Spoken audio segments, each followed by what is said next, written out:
Hey guys, and welcome back to the channel. Today, we're going to be showing you 3 of the most expensive items that the porn stars have actually purchased. So in at number 3, we have a cigar box, which was in the episode Close But No Cigar. This was officially owned by JFK, so the seller walks in carrying a wooden box, places it on the counter, and Rick walks over. The seller states he has a cigar box, which not only was owned by the 35th president, but it still contains several unsmoked cigars. Fun side fact, JFK liked his cigars that much, his secretary ordered and acquired 1,200 Cuban cigars just hours before the Cuban embargo was signed, meaning the cease of trading between the two countries. The seller has come in with the mindset that he would like to get $95,000 for this cigar box, but he admits privately that he would probably accept a bit less. The seller goes on to explain how he acquired the items, which was through a private deal with a company that officially bought a lot of these sorts of things. Rick starts getting a bit excited about how he could only dream of owning an actual item that belonged on JFK's desk.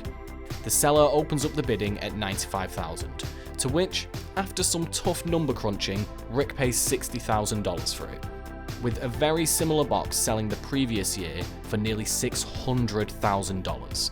You can understand why Rick offered the money that he did. 65 and you got a deal. 60 grand. I'll give you 30 now, give me the rest of the paperwork. I'll give you the other 30. Got it, man. All right. Meet you right over there and we'll do some paperwork. Okay. And in at number 2, we have the time when a customer walked into the shop with masses of pure silver.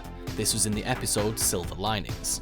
In this episode, the seller literally wheels in a barrow full of silver with much more waiting. Silver is the old man's favourite metal, and he jumped out of his seat when he heard about the silver in the shop.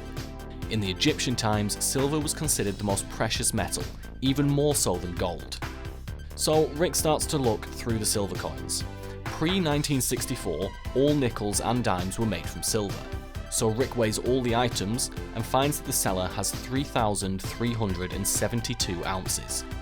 The seller states that he wants to sell all of the items, but the old man has his doubts about the large bar, as it is far too tempting to put a steel bar in the middle of the silver and then forge silver around it, giving the bar a much cheaper production cost.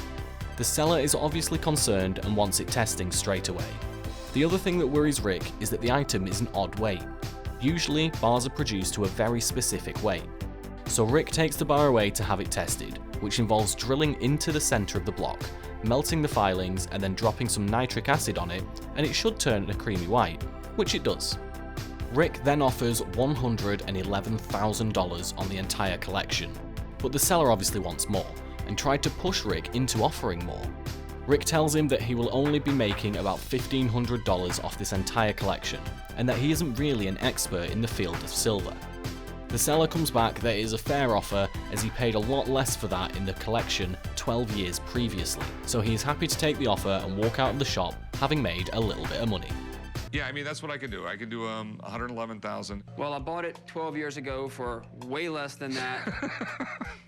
111 sounds good to me. And in at number 1, in the episode Can't Pawn Me Love, Rick goes to an art gallery in Las Vegas. He is off to view some Maurice Sendak drawings, mainly Where the Wild Things Are drawings, which are very rarely ever put on the open market to be sold, and they were published firstly in 1963. Where the Wild Things Are follows the story of a child who is told to go to bed without any tea because he is a wild thing, which sparks the story. We view a lot of the artwork that had later been printed in millions of books. All the artworks are one of a kind and original. Some are lovely colours, and others are just sketches which entice you through the work and reminds you of your childhood whilst you're reading it. The seller states that he acquired the drawings through a friend who had obtained them from a university professor in the mid-1970s, who then sold them to him. The seller values his collection at $375,000, to which Rick scoffs and says that's a bit pricey, although in the back of his mind he's thinking that might be a good price to pay for these items. He gets his expert in to look at them and appraises them at a slightly lower value of $310,000. Rick thanks the expert, who leaves him to negotiate a price. Rick goes in with a price of $200,000, and after a bit of thrashing, the seller gets the price up to $250,000, which at the time of the episode airing was the most expensive item that Rick had actually bought. You got a deal. Awesome. Congratulations. Sweet. It's like one of the coolest things I ever bought. Thank you. Bring them down to the shop. We'll do all the paperwork. They're amazing, man. Now you know where the wild things are. I own them.